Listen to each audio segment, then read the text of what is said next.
Extra, the importance of friendship when you're living with AIDS. We all need emotional support, but when you have HIV or AIDS, friendship can take on a whole new meaning.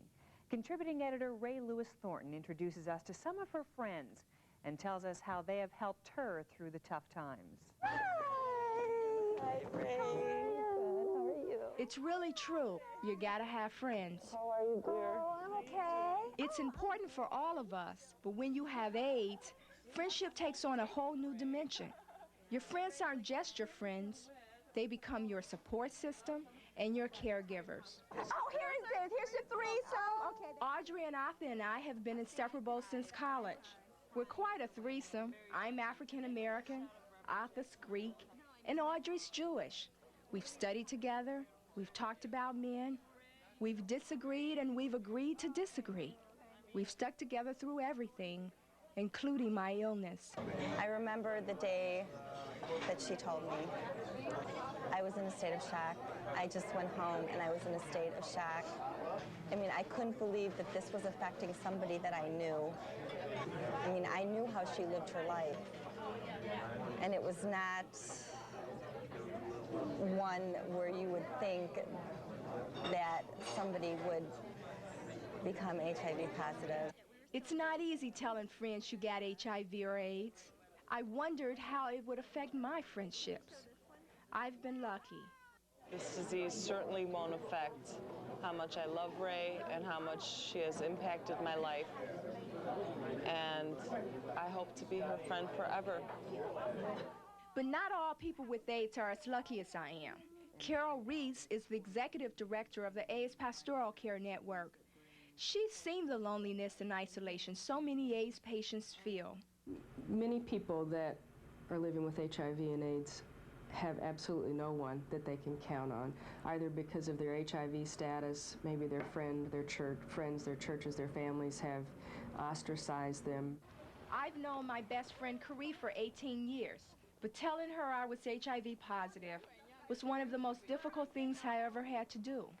But I feel a responsibility to prepare those close to me for what's going to happen.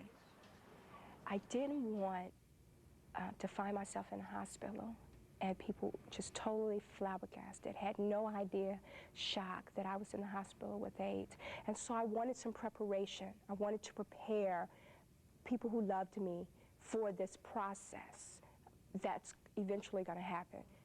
I never doubted Carrie's support. I was just sad that I had to bring my pain to her. But she says it doesn't make a difference.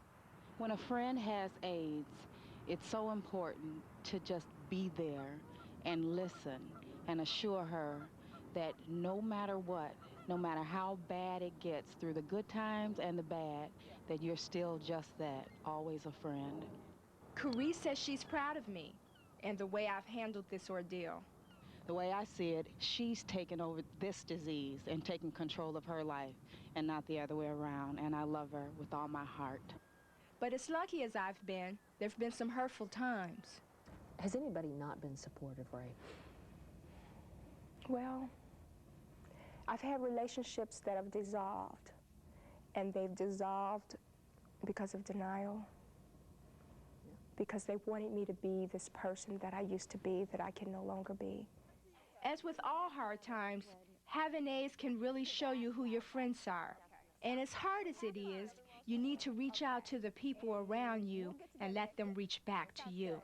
I think the important thing for people to know is that you don't have to go through this alone, that there are people out there who care and are willing to go through this process from the beginning to the end with them.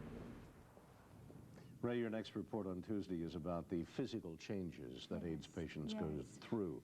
Can you talk about that? Well, you know, this will be the first time that the viewers will see me not so good. You'll see me when I'm not made up and not so perfect, and see some of the difficult days that I have living with AIDS. That's Tuesday. That's Tuesday. Everyone should be so blessed to have such wonderful Oh, friends. I'm fortunate. I really am. Thanks, Rae. Test Positive Aware is a group that offers a buddy program for AIDS patients, and tonight, counselors from TPA are on our Interact 2 phone lines to answer your questions about HIV and AIDS. The number is 664-1818. That's 664-1818. Counselors will be on our Interact 2 lines until 11:30 tonight to take your calls in English and Spanish. Coming up after a break, Paul Douglas will be here with our weekend weather forecast. We'll show you a new spelling champ who learns her lessons at home.